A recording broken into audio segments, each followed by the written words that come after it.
Péfour, apparu au XVIIIe près du Palais Royal. Maxims et son chevreuil, créé fin XIXe, à 2 pas de la Concorde.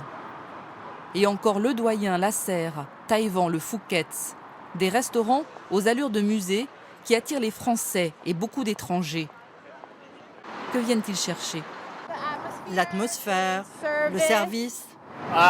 Des idées que je peux ramener à la maison pour tenter de les reproduire pour elle. La finesse, quoi. Ouais, c'est la finesse. Ce sont des petits trucs que tu ne sais pas trouver d'ailleurs, quoi. Ces vieilles maisons gardent leur prestige, mais au goût de certains, elles auraient besoin d'être dépoussiérées.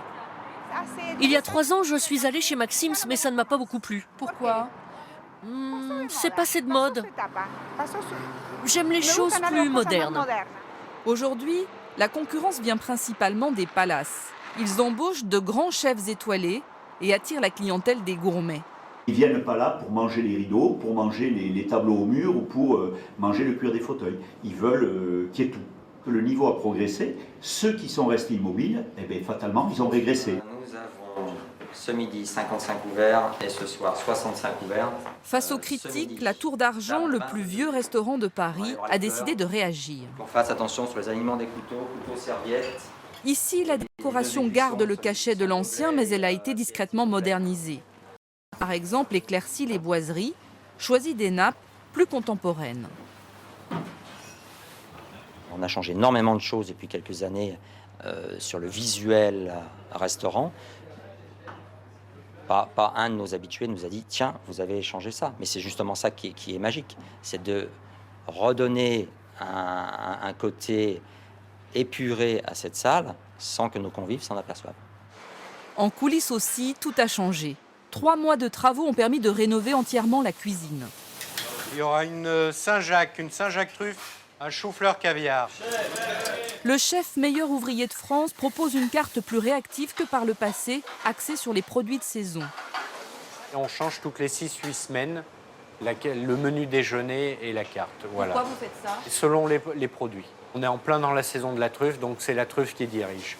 La Tour d'Argent garde ses classiques, les quenelles, le canard, mais elle a allégé ses recettes pour s'adapter au goût de l'époque. Le propriétaire, qui n'a que 32 ans, espère reconquérir la 2e, voire la 3e étoile, perdue en 2006. Ça ne se fait pas du jour au lendemain, c'est un travail de tous les instants, c'est un travail de toute l'équipe, mais ça fait partie clairement des objectifs. Mais certains restent réfractaires à toute évolution. C'est le cas de Pierre Cardin, propriétaire de Maxims depuis 32 ans.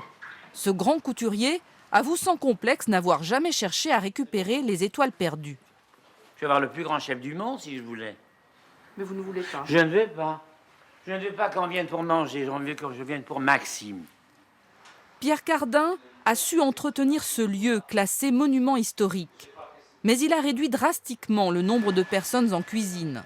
Aujourd'hui, ils ne sont plus que 6. Le service du déjeuner a même été supprimé il y a 2 ans. Pierre Cardin se voit comme un conservateur de musée, pas comme un restaurateur. Vous allez dans les autres restaurants, vous mangez simplement. Chez Maxime, vous allez quelque part qui est Maxime. C'est un lieu, c'est comme si vous allez dans un pèlerinage. C'est un lieu qu'il faut connaître quand on est à l'étranger. Capter l'air du temps sans renier son passé est un art délicat. Toutes les grandes confrontations